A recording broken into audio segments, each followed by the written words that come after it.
Hey, before I kick off the podcast, I just want to shout out Next Door Clothing. Next Door, a clothing brand based out of Bondi in Sydney. They're making really nice jeans and shirts and hats. So go and check out their full range at nextdoorsydney.com. They're also artists, so you can go and check out a range of art. They put on rad parties, and I love what they're doing. So nextdoorsydney.com for the full range.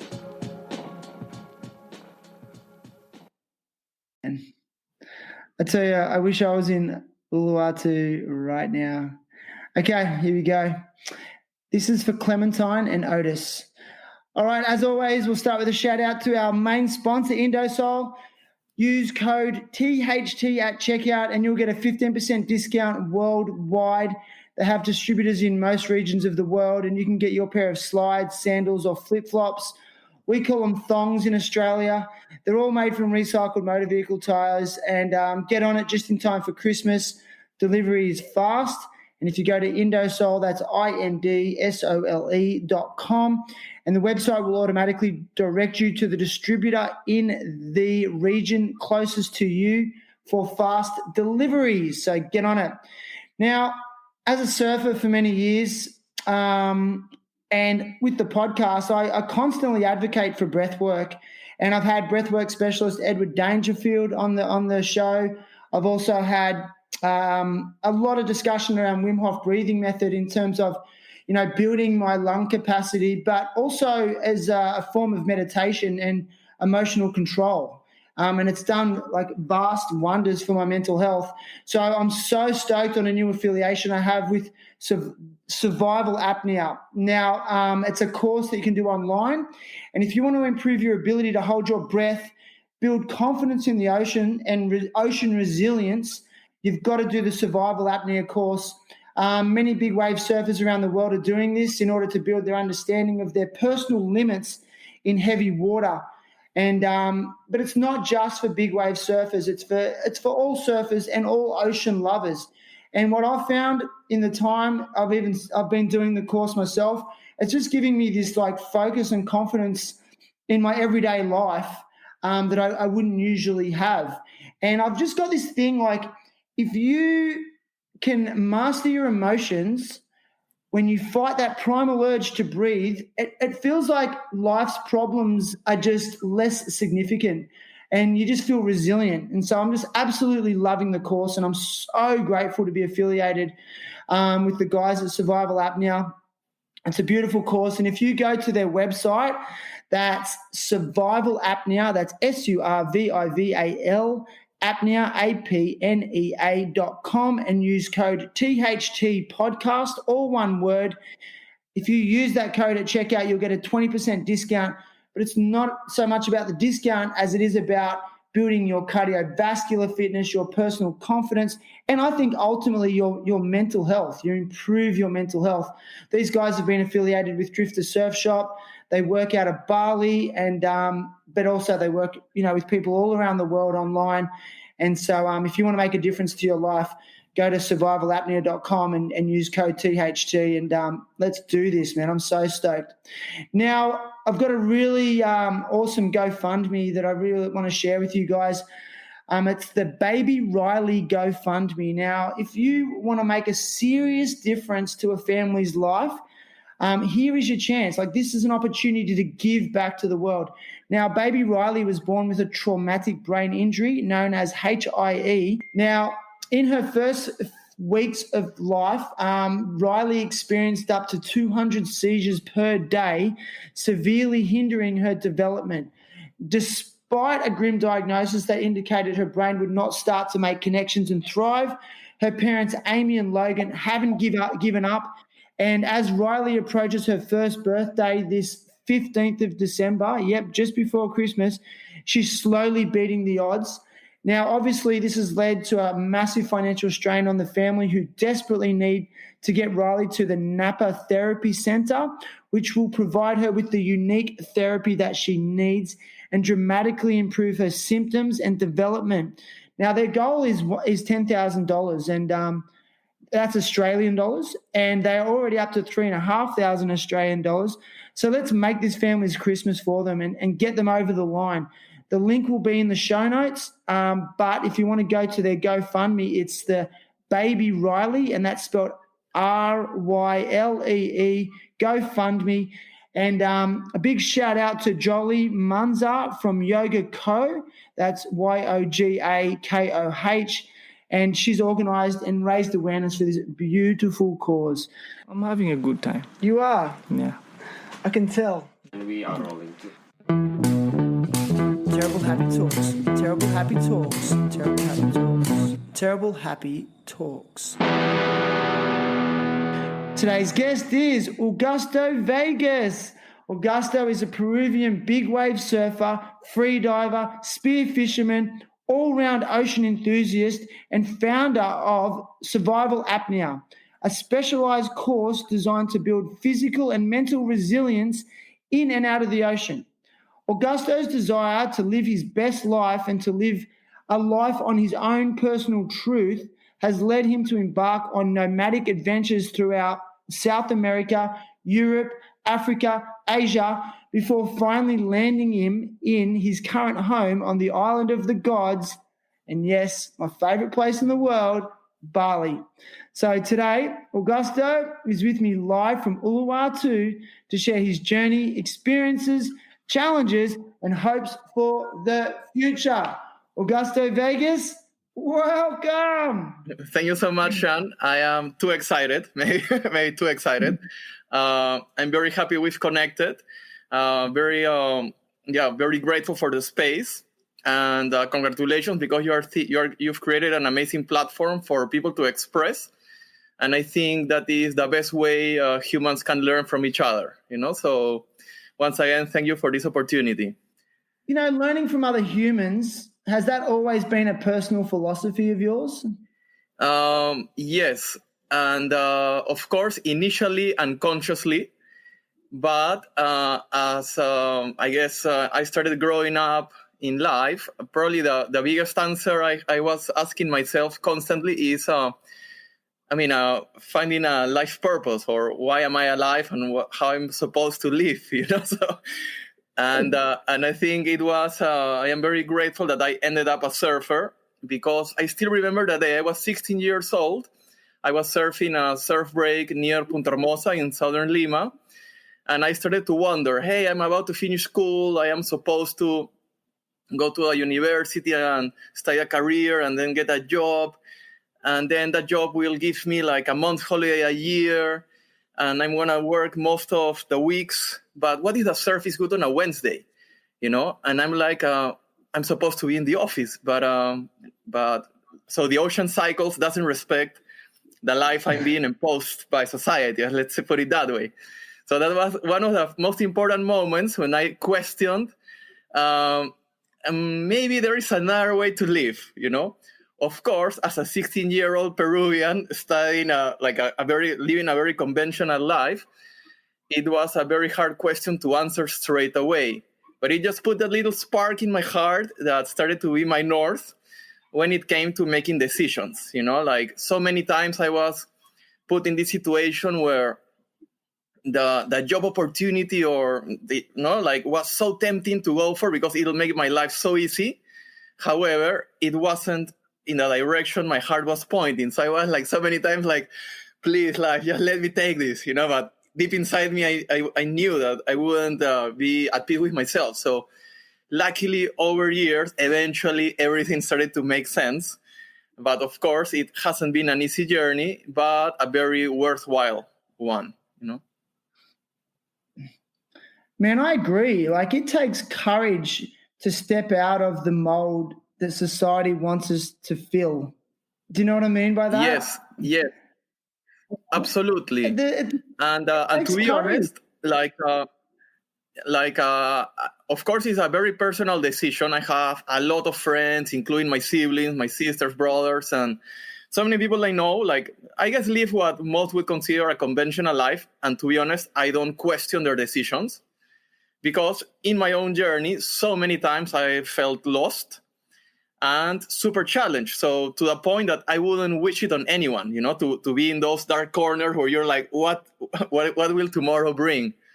So I think I highly respect everyone's decision on how they want to live their life. If I was to give anyone advice, which I am very careful about, I don't like to interfere in people's lives unless I am 100% certain that what I'm going to offer will have a positive impact, is just learn to listen to that little inner voice, which is probably the best guide that we all have when it comes to making that day-to-day decisions, which eventually shape who we become over time, Dude, I love that little voice. I chose to ignore that little voice for years and years. Actually, most of my life, if I'm honest. Because sometimes you don't actually want to listen to what it has to say because it's uncomfortable sometimes. It's uncomfortable. You're like, dude, but this path is so easy. Why? Let's just walk it. Life will be so easy. But through life experience, of course, I've ignored it at times, but I know that little voice is not going to let go, So I'm like, okay, I'm going to be chased for 10 years. Forget it, okay? I'm going to just follow this up and take the decision that little voice is pointing me through. I know I might need to smash a few walls or climb a few hills, but eventually the place I will arrive will make it all make sense and it'll be worthwhile, Has that concept of being outside of your comfort zone, is that what led you to learning and trying to understand what it means to hold your breath in the ocean? That's a very good question. I'll try to answer it simply. So my first quest was, I am this young surfer who wants to live an alternative life, what direction do I take? And I'm like, okay, I think like the life I really want to create is to be able to make a living being someone that spends time in nature, So eventually that, being a Peruvian, it was the easiest option was becoming a tour guide, So I entered a guiding world. Of course, after many trials and errors of how to make a living. And even though this career was allowing me to make a living in nature and having great fun and meeting lots of cultures and allowed me to grow up as a human so much, it disconnected me from my pretty obsessive connection to the ocean. I was like just a compulsive obsessive. I couldn't miss as well at certain breaks. I was so and suddenly I was like making a living in mountains, jungles, deserts.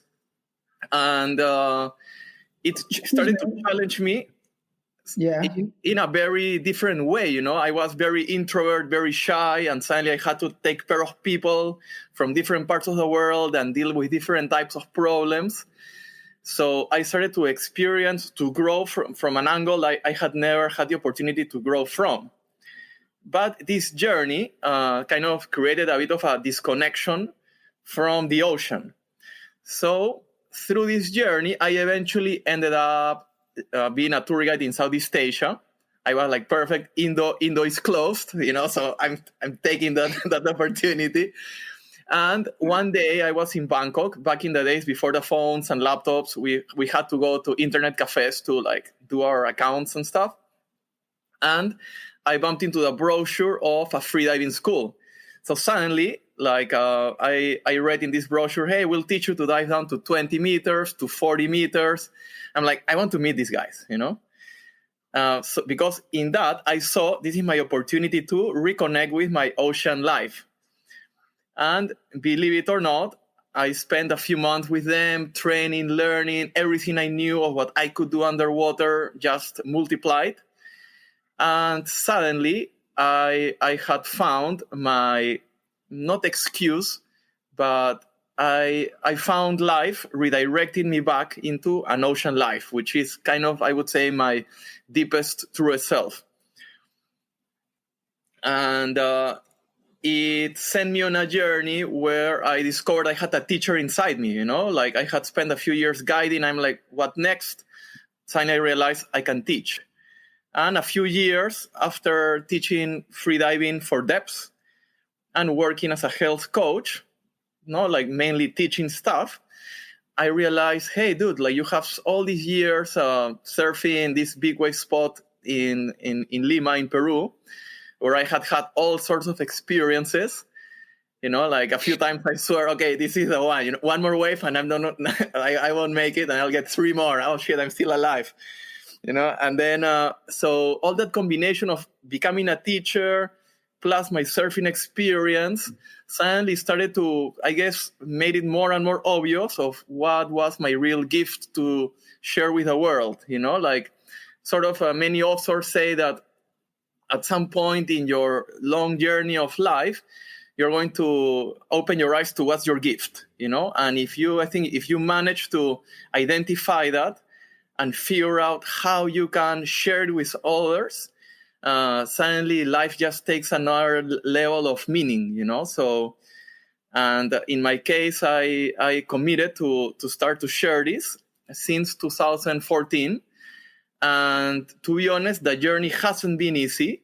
Once again, it's been very tempting to sometimes take other opportunities, but suddenly there was no question. It was too obvious that was what I had to keep on pushing, and I feel very grateful for not having quitted and believing in myself, Can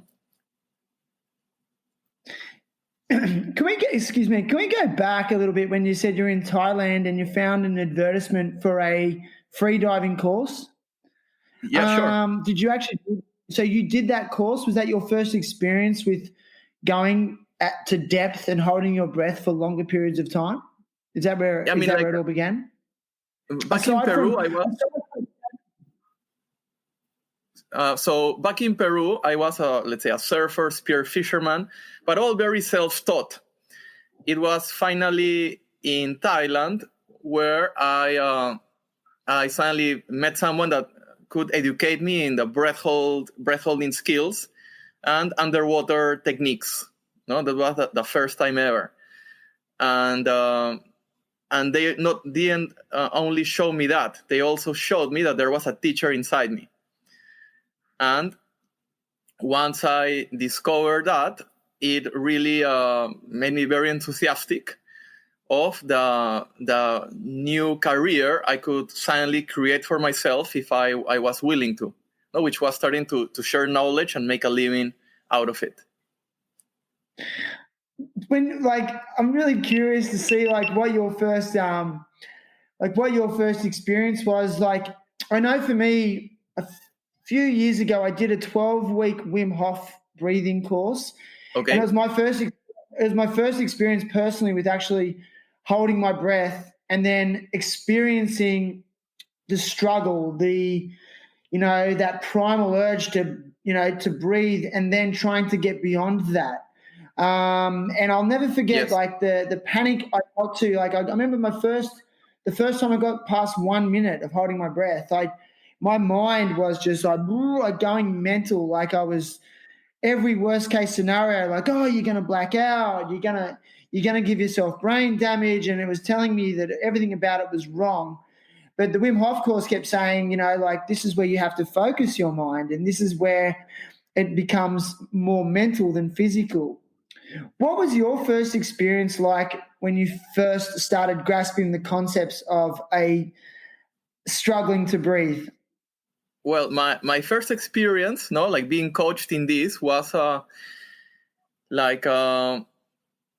don't know. I think I'm very grateful. I had wonderful teachers. It was the Apnea Total School based in Koh Tao, Thailand, and they were some of the pretty much most of freedivers around the world right now have been touched by them directly or indirectly over the years. And my experience was fascination because I literally believed every single word they told me. And suddenly I saw results happening, my first sort of guided breath hold was over 4 minutes. After 3 weeks diving with them, I was diving down to over 30 meters. And I was like, Jesus Christ, they gave me the keys to the depth of the ocean, and it really flipped a few switches in my mind of what was humanly possible. And yeah, no, it was, I think, if I was to put it in a word, it was fascination, you know. Are you kidding me? Your first one was 4 minutes, a 4-minute hold. I mean, it wasn't the first time I had tried it, but it was the first time doing it with a tutor or an instructor, you know. And it's not an uncommon result to see, you know. Like sometimes I think most of us can do it. No, most of us could easily hold a breath 3 minutes, around 4 minutes, but it is just initially it'll be an unconscious, I guess, skill. No, you could by luck enter that mindset that helps you, and maybe it's not your day and you simply cannot make it. But through practice, you can really start to identify, let's say, the frequency you need to enter, and you develop tools on how to hold on to it, no matter what is happening. It's funny. I like on one occasion I got to 4 minutes with the Wim Hof style of breathing. I was going through a phase there. I was really committed. I was doing it every day, and I was finding that my breath holds were much longer first thing in the morning. And the way the course taught me was to actually do the hold on the out breath. So you expel your oxygen. And I actually did 4 minutes on an out breath. And I'll never forget the mental clarity that I got to at around the 3 minute mark. I went from 2 to 3 minutes. I was panicking like I haven't panicked before. I was gulping. I could feel my body convulsing. But then from 3 to 4 minutes, I just went into this really almost like hypnotized state. I mean, can you break down what might have been happening in my body then? Yeah. So I mean that there can be many things, you know, understanding a bit of the Wim Hof method. I think the intense breathing that people do at first before the breath hold flushes out a lot of carbon dioxide, no, which means you are going to start your breath hold. Let's say the comfort zone of the breath hold will be lengthened because it'll take longer for CO2 levels to rise to the place of discomfort. So my guess is your first seconds, if not minute plus, was very comfortable. Eventually, CO2 levels reached an uncomfortable place. Now, maybe unconsciously or consciously, you felt the discomfort, you felt it on your body, but you were able to place your mind in a place that you were able to hold strongly. You know, so I wouldn't say you didn't detach from your body, but you started to, I like to refer to it as maybe you were like driving a car on a bumpy road, you know, like the car will take it, no, and all you need to do is hold the wheel well, you know. Or a boat going through a storm and a captain could freak out and, you know, like the boat will flip. Or there could be a captain that, no, you know what, my boat is going to take it. And you simply like, so my guess is like chemically, no, initially you flushed out a lot of CO2, you lengthened the comfortable part of the breath hold. Inevitably, eventually CO2 caught up with you, started to feel uncomfortable, but you were able to hold on, no, like mentally to a place that kept you strong. Now, what I'm finding is that your course goes much deeper into the science of and the physiology of breath holding, more so than the Wim Hof course that I did. That was actually quite basic, if I'm honest. Whereas your course, I find, is a little bit more explained at a lot more depth. And one thing that just hit me straight away, and I can't believe I didn't know this, you said in one of your videos that we have around between 95 and 98% oxygen saturation in our blood, correct? Yeah. Yes. And you said that when you get to if you hold your breath and you get to that point where you feel like you can't go on anymore, if you then test your oxygen saturation, you probably are still at like 95%. Is that right? Yeah, this would vary from person to person, not for many reasons. But for example, let's say the sensations of discomfort are influenced or happen because of CO2 levels. Thank you. Now, so that's Oh, sorry, go.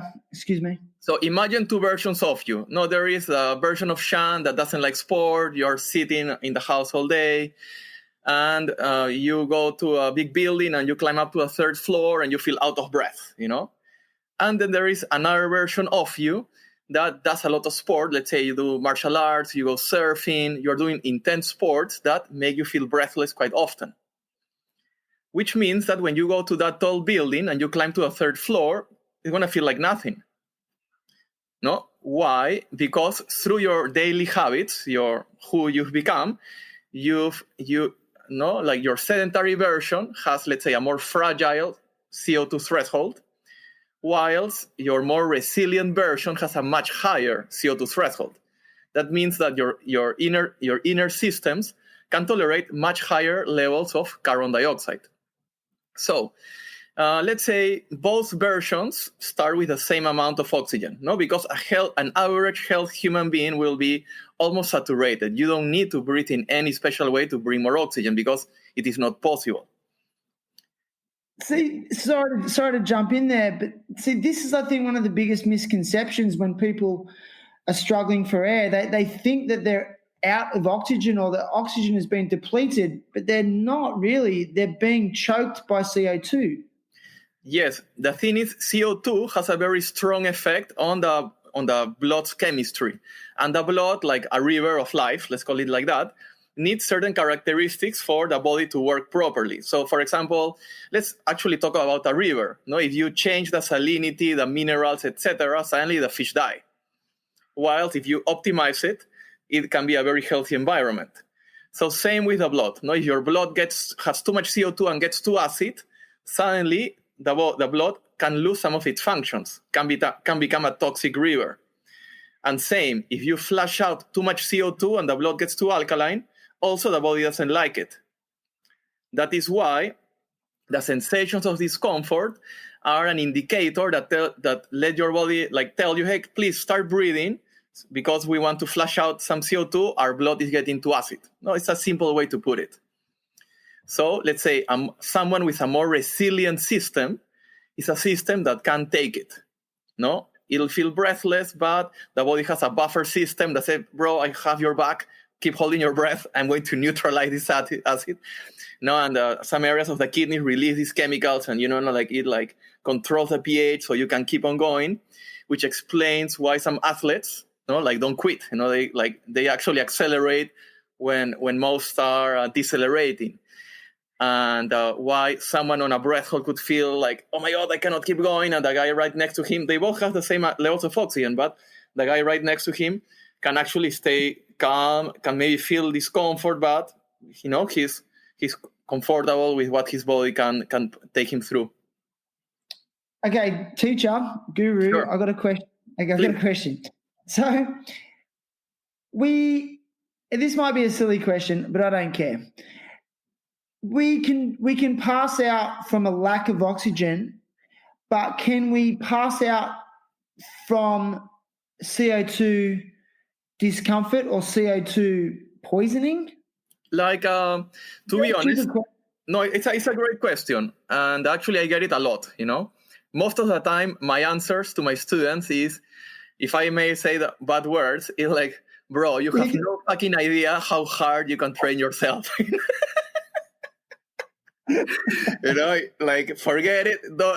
Dude, before you ask me that question again, do the exercise, stick to it, and then when things get really serious, I'll stop you. For now, just hold on to that horse, So the thing is, any athlete that trains intensely, I mean, guys doing CrossFit, any sprinter, any martial artist, any combat guy, any surfer dealing with heavy surf, any athlete that experiences intense levels of breathlessness is already exposed regularly to very high CO2.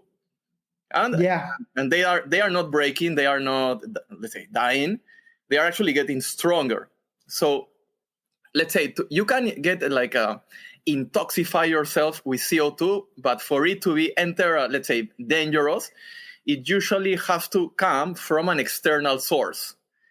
For example, you fall asleep in the tent with the stove up or something like that. But from breath holds or activities, let's say there's a high chance that before the CO2 levels gets to a dangerous point, probably you'll black out from lack of oxygen. You know, I mean, of course, we're making this conversation sound a little too horror movie, but it is nothing to be scared of, because when you understand how to train safely, no, it is just all you're doing is you're making your machine tougher and your mind more skillful at going through storms. One of the points that you made in one of your lectures, you said you used an example of that the point of intense discomfort, and let's say your personal point of intense discomfort is around 1 minute and 30 seconds. Okay. You actually said that if you can get to 1 minute 30 seconds and it's a point of intense discomfort where you feel like you can't go anymore, well, you can that's actually halfway. You said that you could probably go another 1 minute and 30 seconds on top of that. Correct. That's how much oxygen you have left. But yes. That's when the psychological aspect really comes into it, correct? For example, no, and that's a very good comment. Like some months ago, I had a student in class, and of course, I knew that like her body would take it. Probably she could hold her breath for 3 minutes, but at 1 minute, she was pulling out, even though I knew even if I hold her down, you know, and like, of course, I'll get sued later, but yeah, just to prove a point, but she would make the 3 minutes. But I realized that in her case, her Achilles tendon, or, you know, like her weak spot was she still hadn't figured out how to enter a deep relaxation state. No, she didn't have the skill to enter a relaxation state. So in her case, even though maybe her body was ready, in her case, my priority was first of all, make her aware of that. Hey, you know what? With you, we need to work on relaxation. So forget about entering intense discomfort. For now, with you, we're going to work at simply entering relaxation. Just learn what helps you enter a relaxing state and stay there. You know, so that's the first step. People need to identify what allows them to enter a calm state of mind.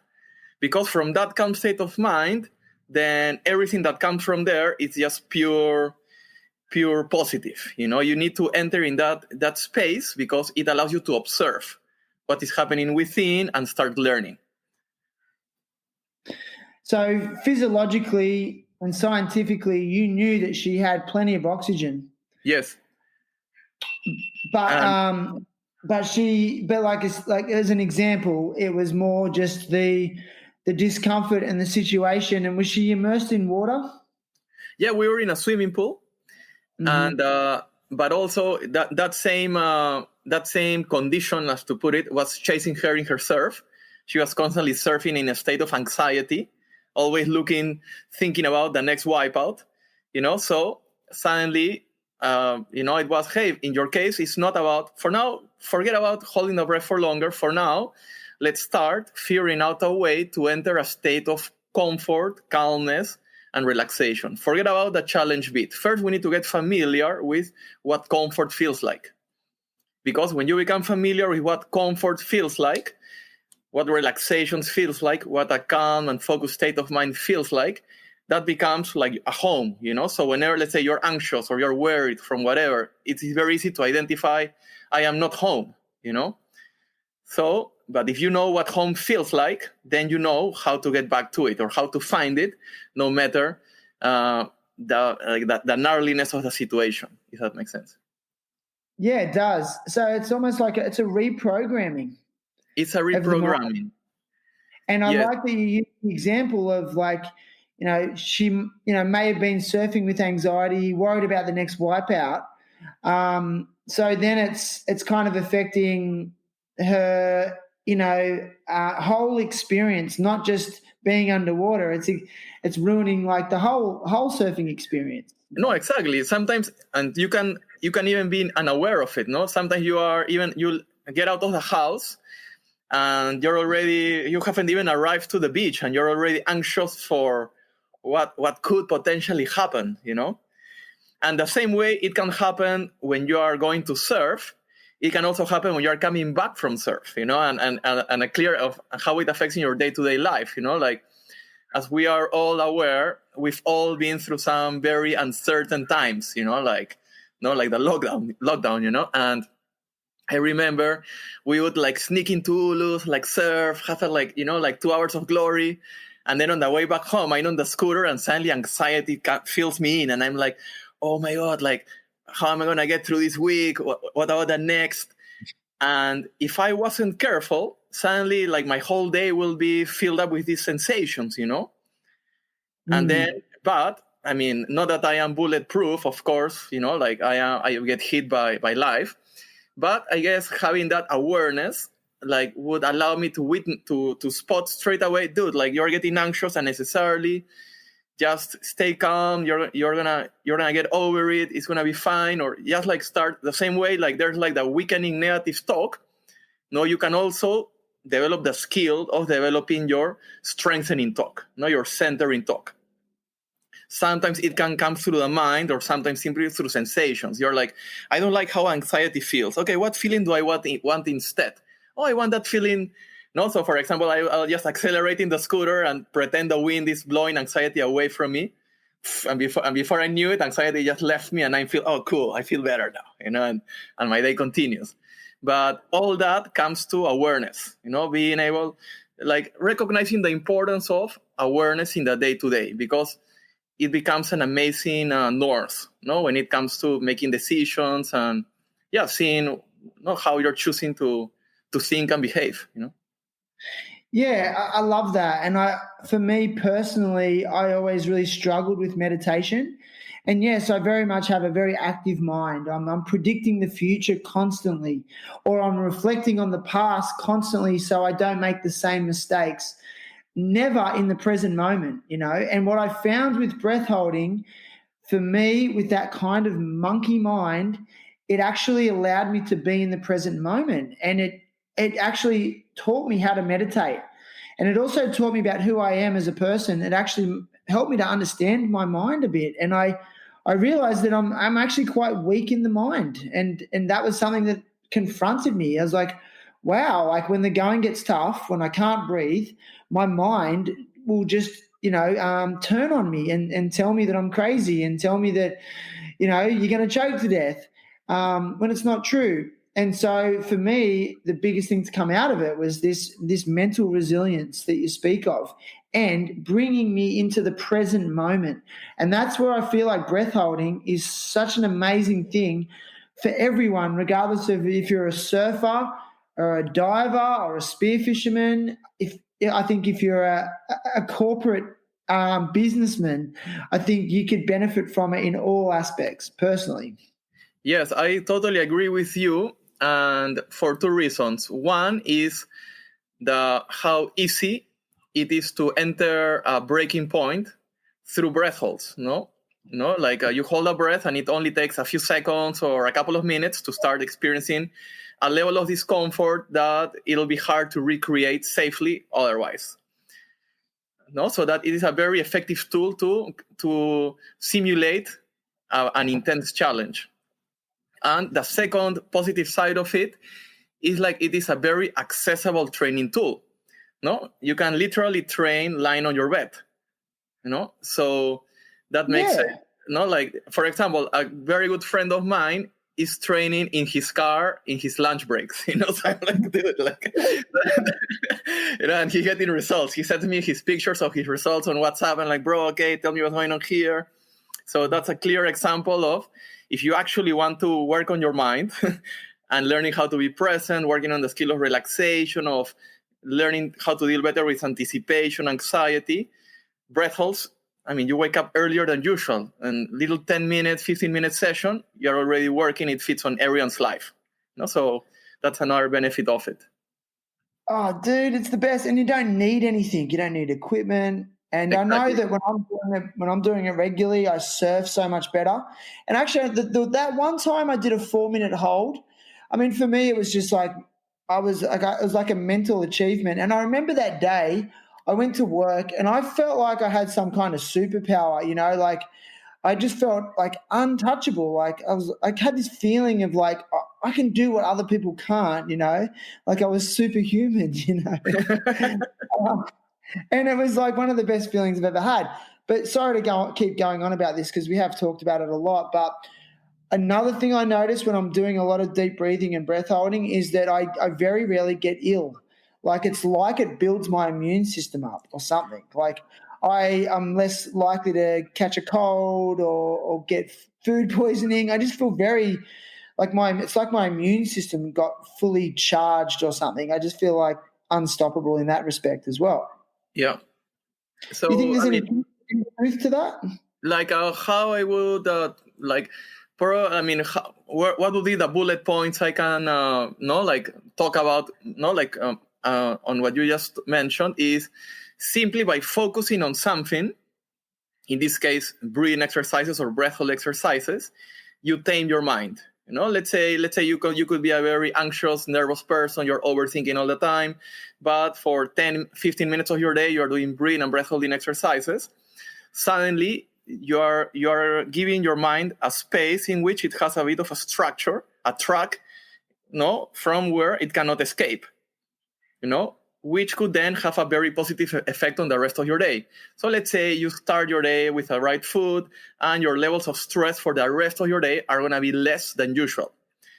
Immediately, when there is less stress, less fight or flight, the immune system can work better.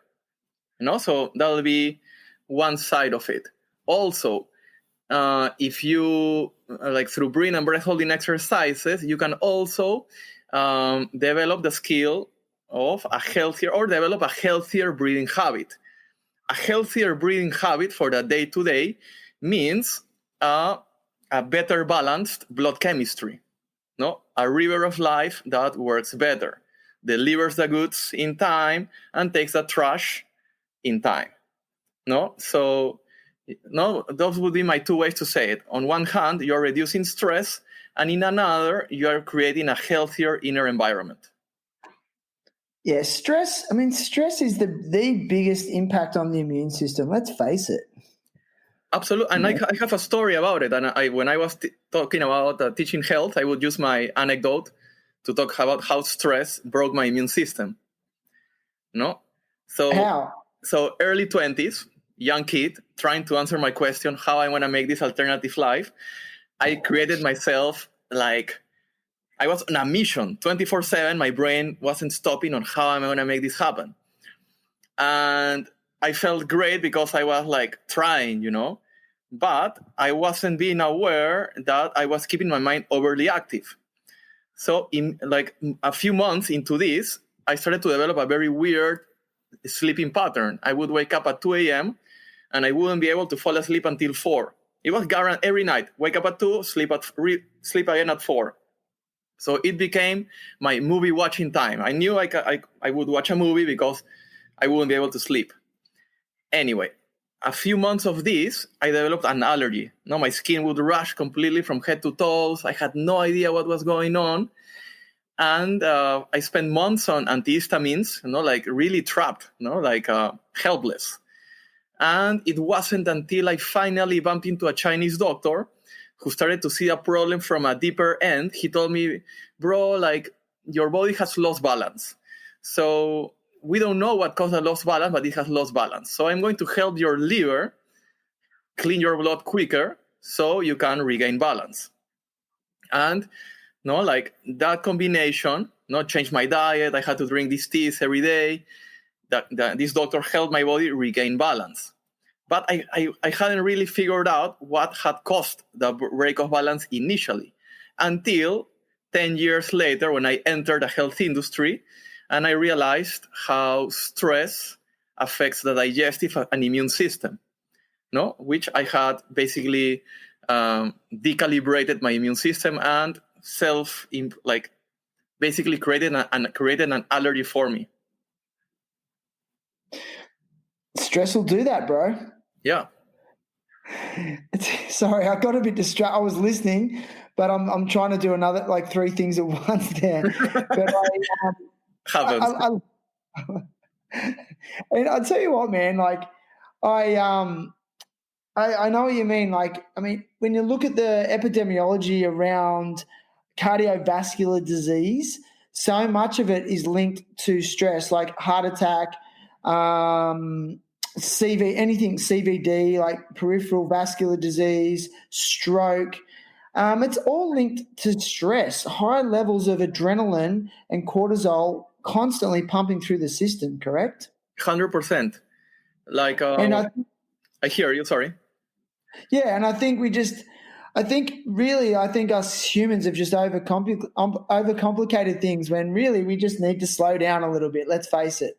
Oh, 100%. Like, I spent a few years running retreats addressed to people that were probably burned out, like busy city lives, like London, New York, like they'll rock up and they're like, I feel I feel I need to do something about my life. And it was funny because the answer was very easy. Okay, you need to relax and sleep more.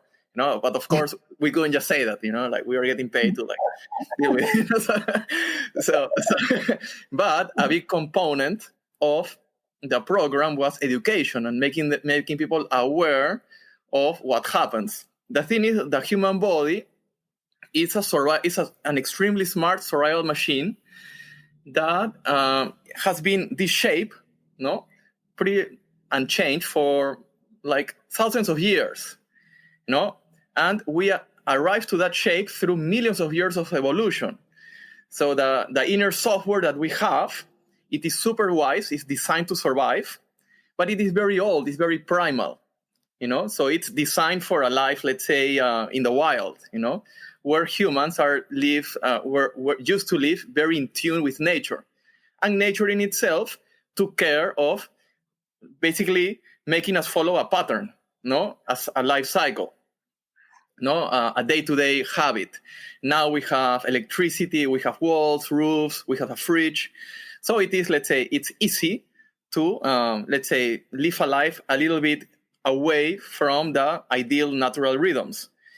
No, which is fine. I'm not saying people should go and live in caves. But a big part of the education was we knew our clients were going to go back to a city life. And that's completely fine. But they had to go back to a city life being aware that their inner software was still primal. And that inner software would take care of them as long as they took care of it. Yes. Makes sense? So, yeah. So the road to health is very simple, provided you understand the needs of those very primal but wise inner systems. And I'll go. And in today's society, especially for people living a Western style life in a city, one of the most important things that is not being respected is the need for sleep, rest, joy, and relaxation. Dude, it's not working. It's so fucking obvious. Like it doesn't work. Like people they're stressed, they're sick, they're unhappy working like in that environment, in offices, in cubicles, commuting in trains and buses every day of their life. They're not just physically ill, they're getting more mentally ill. And I just think that the more we keep talking about it, hopefully there's people out there who will start to make incremental changes to their life to reduce that stress on their body. Now, I like what you said at the very start. It's like I try not to judge people who are living like that, because I myself am living like that as well. However, it's this awareness to make micro changes that actually tap into your primal software. I love that term. I've never heard that. Yeah, exactly. A primal software. I heard this one. Sorry, I hear you. So I heard a I go? Yeah. You go. Okay, so people should be aware that when making changes are good and important changes when they are long-lasting changes. Because you cannot change everything in life all at once. It's unsustainable. So people shouldn't get frustrated by not changing everything, by achieving perfection tomorrow.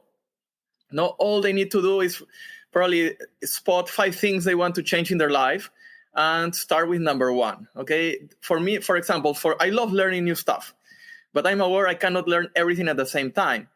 And if I try, eventually I'm going to be overwhelmed.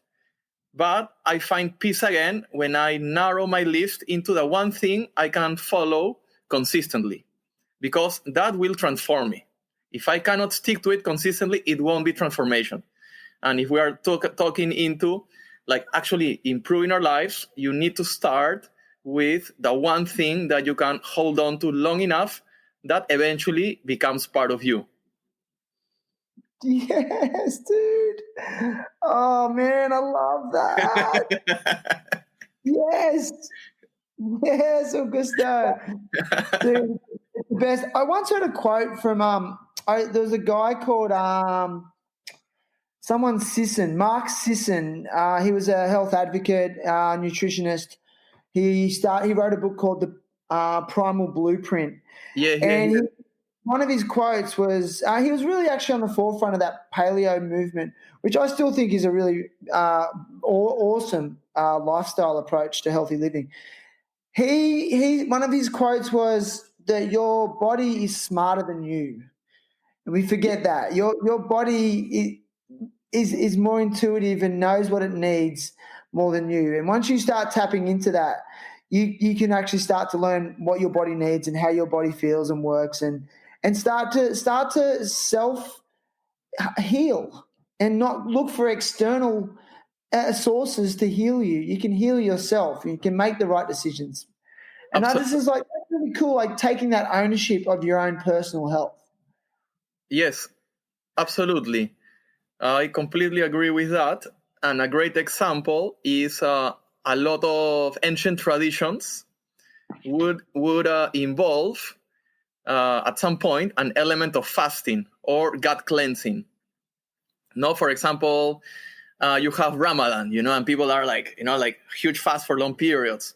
Or you have Amazon medicines, that before you take the master plan, you need to cleanse your guts, And the interesting thing, like the guts are like have as many nerve cells as the spinal cord. So, and nowadays, so I like to refer to the guts. That's where your instinct, your sixth sense resides. So let's say the cleaner you eat, the cleaner your guts, the easier it becomes to take your awareness to the next level, not to have awareness with you on the day-to-day. But if your guts are constantly being blinded, or you're like throwing like garbage into them all the time, eventually they're like, dude, please stop. And they can no longer work for you, or you've lost an amazing team player.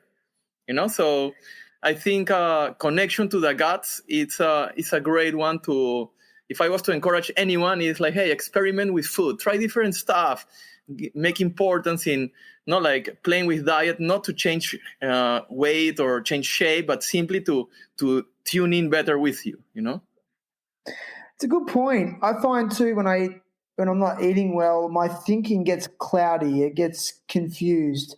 And then I also have a tendency to be moody when I'm not eating well. And there's got to be a link there. And one other thing, when I do fast occasionally, I find when I have an empty gut, I get these really creative ideas. It's really bizarre. Like I'll come up with. It's like I get more creative. I don't know. That's just what it does for me personally. So I just thought I'd share that. Yeah. So listen, man. Like, wow, dude, it's just so good. Like I was thinking as you were talking, then like you're the second Peruvian I've had on the show. I had big wave surfer Ignacio Salazar on. Yeah, of course. And I've got to get to Peru, dude. Like, I love the Peruvian accent, but I also love this Peruvian energy. It's like you guys are just so full of spirit and life. Like he was the same, he had this zest for life, and he's very similar to you. He just had this passion for being out of his comfort zone and putting himself in really scary situations at big wave surfing locations such as Maverick, and wherever else he surfs, ship sterns and all those crazy places. So, can you just maybe tell us, like, I want to just go into a little bit about your personal life. Like, what was it like as a young child growing up in Peru? Would you, compared to now someone who lives in a Southeast Asian culture and has also lived in a westernized culture, what are some comparisons? Well, it's a great question. My upbringing in Peru was pretty blessed. Peruvian being a developing country, I was lucky enough that my parents could always provide me with a good house, good food, good education. So from a Peruvian standpoint, I was, let's say, a lucky kid. I had it easy in my upbringing. So, of course, I grew up a little bit in a bubble, I wasn't really dealing with what most Peruvians deal during their upbringing. But, of course, I was blessed with and I'm still blessed with a great family, and I have amazing friends and family values. But it wasn't until my university years, because I went from studying at a private high school to studying at a Peruvian national university, where I suddenly started enter a world where I was studying with people from all over the country, all along the coast, the mountains, the Amazon. And it was a very important experience for me, because it really opened me up for the country I was part of. And I developed this amazing curiosity for exploring, really going to the mountains, the jungle, surfing the different breaks. I fell in love with the country, and it just awakened this sense of adventure, And Peru is such a mix of cultures. You have like descendants from ancient Peruvians, Europeans, Africans, Chinese, Japanese. It's just like a crazy champur, like you'll say here in Indonesia. Combination. So if you, in a scenario like that, if you open yourself, for example, I was like, okay, I grown up in the city, and not everything points to that this is a good way to live a life.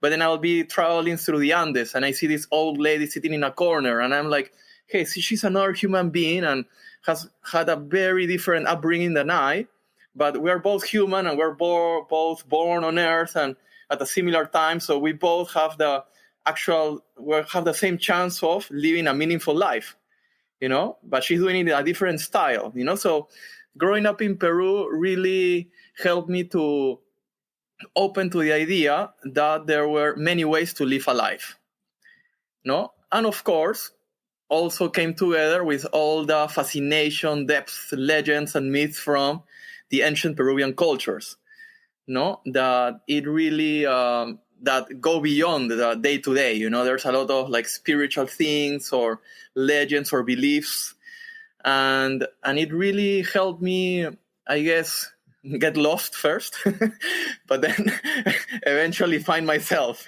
So that's yeah. Lost in what? Well, spirituality. So I'll be very open. So I grew up not super conservative family, like high class Peru, to public university / surfing, like this big wave near my house, to suddenly starting to explore Peru. And with my friends, we started to classic, one of your friends hears of this cactus that if you drink it, you're on trip like crazy for 5 to 10 hours. So you're eventually you end up trying, and mate, you're in a safe space here, because that's what Ignacio said. I said to him, how do you overcome fear? And he said, I'm very scared. Sorry, that's a bad Peruvian accent. He goes, but I did the ayahuasca ceremony with my family. We did this. We do ceremonies as a family. They were doing ayahuasca ceremonies, and then I realized that this world is all bullshit. It's not real, and so then I'm not scared anymore. No, dude, kid you not. So with this cactus, it just was me and some friends just tripping. We're just having fun, going camping to the desert or the mountains, and just doing it for fun, like Pink Floyd or the Beatles, and you just hit it, And but over time, I started to see things, like different perspectives of life. And it took me to a similar point to what you just described, Ignacio mentioned.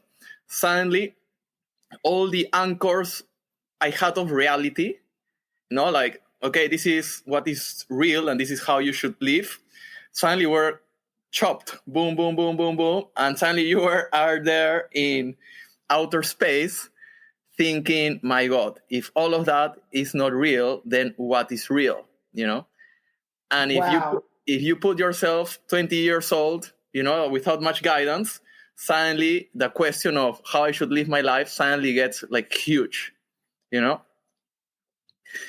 But It's, it put me in an amazing starting point, and it really forced me to really sharpen my search, like sorry to cut you off there, but like it changed your perspective. it changed my perspective, but also it initially brought me a lot of insecurity and anxiety because, let's say, the path I had ahead of me, which had some points of reference, suddenly was being strongly questioned. So what next? I'm just really interesting because on this podcast, it's actually while we're on the topic, the theme of psychedelics has surprisingly come up often with my guests. Numerous guests now have raised their experiences with psychedelics of various types, like predominantly like psilocybin, ayahuasca. And I mean, these are people that are highly accomplished people who have achieved great things. And I don't want to sound like I'm advocating for people to go out and go and take psychedelics immediately and it's going to fix all your problems, because but it's just very interesting that it keeps getting raised, and especially by people such as yourself who are, health. You're a health advocate. I don't know. It's just really sort of sparked my curiosity. Yeah, and if I may add, so let's say with San Pedro, I really questioned life as it was being presented. And I ended up in a pretty, let's say, insecure spot. I'm like, okay, if everything is being questioned, what next? Years later, in an ayahuasca ceremony, a clear message is there are many paths to go to where you need to go. You can get there many ways. The only thing I advise you is don't be afraid to make decisions, because you will eventually get there, but never oppose the flow of life. But if I was to share something of value with everyone here, would be that many, many years later, like where I disconnected completely from these psychedelic experiences, I heard of these silent retreats, which have a Buddhist foundation. And eventually, are they called the Vipassana? What are they called? Vipassana, correct. Wow, you did that? I did that, and when the first time I heard about it, I was like, dude, for real? Like 10 days in silence? No, I'm staying on this island, But but eventually your time comes where you feel, you know what? I think I want to check this out. And I kid you not, it was the most amazing experience I've ever had in my life. Why? Why? Because you enter through simply self-awareness and self-observation. You eventually enter a perception of reality, of complete presence and acceptance of the moment. So, but the good thing of this is like, because I hadn't ingested anything, which sometimes can bring an element of confusion. Hey, why am I thinking this? Is it because I took something and, it's distorted a little bit things? The fact that I had got to that point simply by observing myself and sensations suddenly made that perspective of reality unquestionable, which made it a very solid foundation, no? And so I learned a lot from doing a 10-day silent retreat, and a lot of my teachings nowadays are inspired by that, no? Learning to read yourself and starting to like connect more and more with that self-connection. Oh, dude, it's so amazing. Like it takes, I think something that is coming out of you is that you're someone who's not scared of discipline, like self-discipline, yeah? Not at all. The thing is, like, I strongly believe that habits make you, and sometimes when you spot a bad habit in you, even though you've labeled it bad, it's still part of you. So you have it with you every single day. And the only way to get rid of a bad habit is push it away with a better habit. And the only way to bring a good habit and hold on to it is you need to be disciplined. so that's it. There's no shortcuts in this life, right? No, and the best lessons come at a high price. Yes, dude. They do, don't they? Yes. So bloody hard though sometimes. But you're right. I love that. Oh.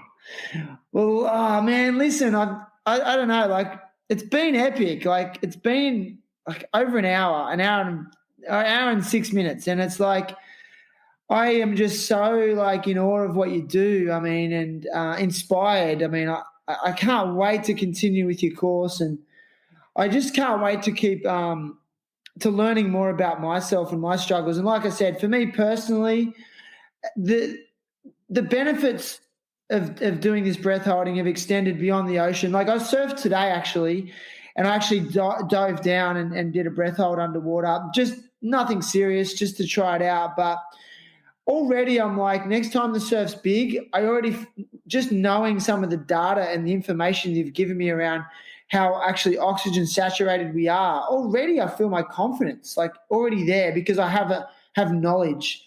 And I just love it, man. And I'm so grateful, bro. Oh, appreciate it. It means a lot. So listen, Augusto, I ask all guests to come to the podcast with a cause that they want to, support or advocate. So is there anything you want to share with us today? Yes, I think a cause I would like to support, which in a way I do through what I teach, is I support self-awareness. Because I think if we want to have a positive impact in the world, if we are to be honest with ourselves, that starts with your immediate circle. No, with a person you see in the morning, with who you interact throughout your day.